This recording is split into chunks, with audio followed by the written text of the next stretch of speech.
Harper. Nice moves, Linnae Harper. Harper in. Hello, Linnae. Reverse style. Linnae Harper is out there for the first time, undrafted rookie. Throws it up with the right hand and throws it in. 23-year-old rookie out of Ohio State.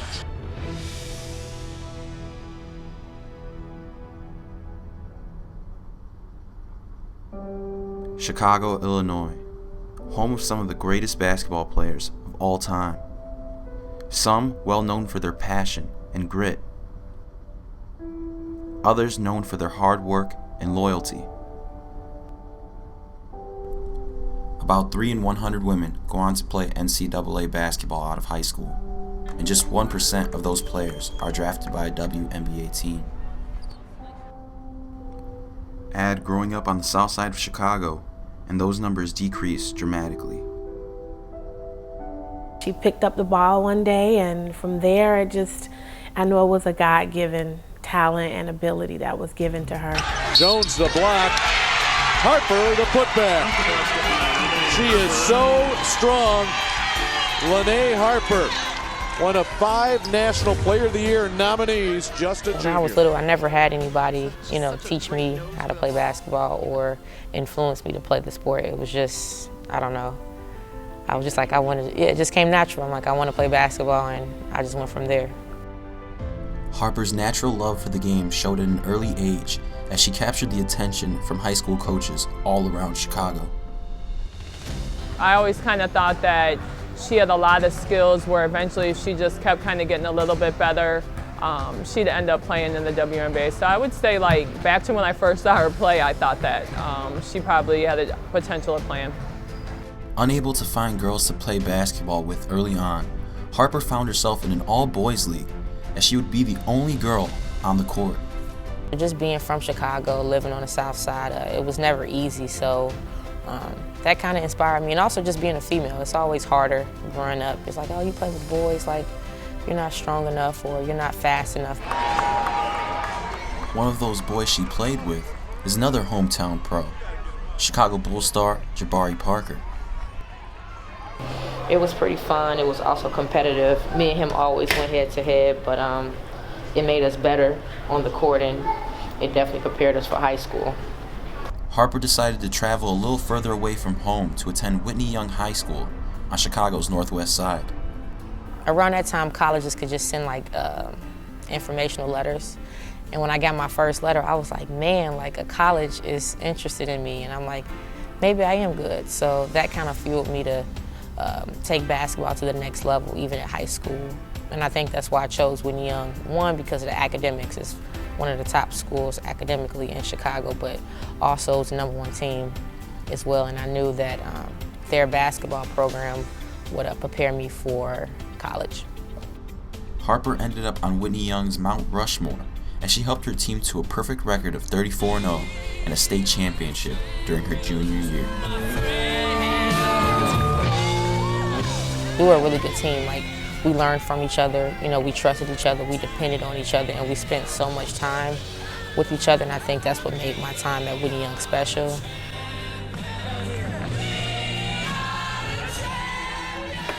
Oh, I remember vividly, like it was yesterday. I was at school, I was at Whitney Young, and my coach, she called me down to her office, and I'm thinking like, man, I'm in trouble, like I did something, and she just handed me this envelope, and I'm just like, what's this? And she was like, I don't know, open it up. And it was an invitation to USA tryouts. I called my mom, and I was like, I really got invited, like this is amazing, like I was so excited. And so at the same time, I was nervous. So I'm looking at the requirements, and it was, I want to say maybe 180 girls trying out. Only 12 players can make the roster.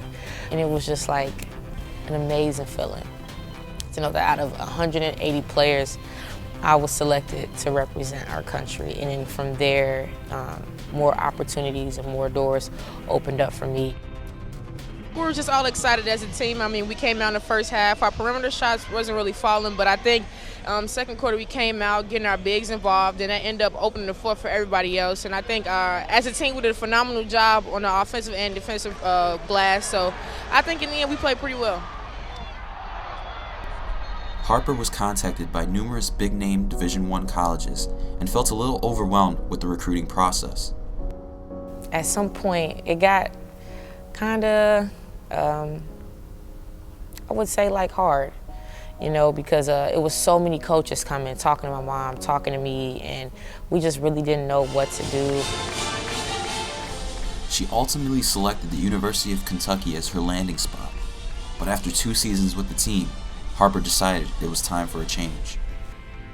I ended up going to 2 schools, but I think I was meant to go to my first school, which was the University of Kentucky. Then I think I was meant to be at Ohio State for that reason, which led me to be here. So I have no regrets in life. Like, I feel like everything happened for a reason, and I think the obstacles that I went through definitely shaped me and prepared me for where I'm at now.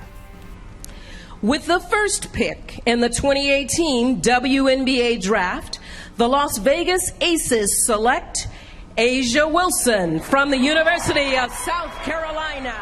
The night of the WNBA draft, of course, she was projected to go second round. Her name had been on the boards for the WNBA and the second round, and I think it was maybe around 20-something she was projected to be And now, selected. with the second pick in the 2018 WNBA draft, the Indiana Fever select Kelsey Mitchell. With the 4th pick, Gabby Williams. The 8th pick, Victoria Vivian. With the 10th pick, Kia Nurse. So got to the final name, and, you know, they didn't call her name.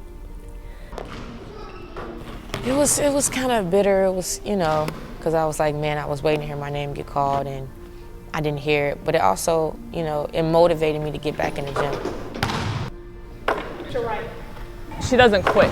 I mean, on the court, she competes, and that allows her to do things that people her size can't do. Harper's persistence paid off as she received a call from former Chicago Sky head coach Amber Stocks shortly after the draft. Oh man, it was an amazing feeling. I'm like, I can really play for my hometown where I'm from, and you know, I did some great things in high school and elementary, and I just thought it would be a good thing. Harper wrapped up her first season as a member of the Sky as the only undrafted free agent to finish a season on a WNBA roster. Well, she doesn't know this, but I actually cried. I never told Linnae this. I was sitting in the stand and I had my phone, and to see her run out of the tunnel when they called her name, and to hear just the claps and the yells and the screams, and to see her face and how she waved, you know, at the fans, I cried. I sat in the stands and, you know, I had my moment. Here's her first points of her pro career. I will never forget my very first shot I made in the league.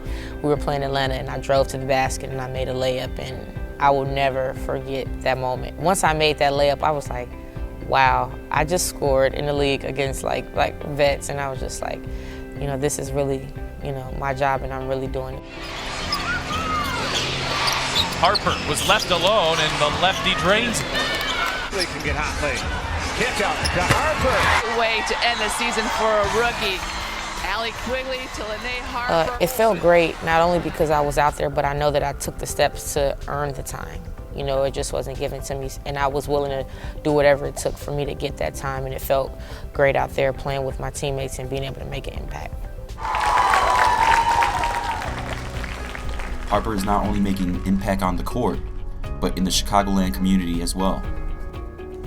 She recently started That Harper Kit, a non-for-profit fundraising initiative to help inner-city students with school supplies. I just think when I was growing up, I had friends who, you know, didn't have certain things. They didn't have money to eat, or they didn't have the supplies they needed for school. So I think just seeing that when I was younger, it kind of just put some kind of fire under me to want to help out, you know, with younger kids so that they can have, you know, what they need. Before I can do any of this, I got my degree at Ohio State, and that's very important, you know. It's important to go to school. It doesn't matter which school you go to, but it's important that you finish. Very important. That's something she's always said she was going to do, so it doesn't surprise me. I mean, she's been saying that since like 7th, 8th grade. She's always been the type of person that wants to get back to her community. All night, at 53% right now. They're getting good shots. It's like a dream come true. You know, when you're younger, it's like, oh, I want to be this, I want to be that. But it's like I was really living that out every day. I was taking steps forward to make sure that I was reaching my goals. And then like now I wake up every day and I'm like, wow, like I'm really, you know, a professional athlete and I'm playing for my hometown. And I see people all the time. I'm out with my mom and they're like, oh my gosh, are you Linnae? And to me, I'm like, yeah, it's just me. But to other people, it's like I've really made an impact on their lives. And I'm grateful and I'm happy that I'm able to do that.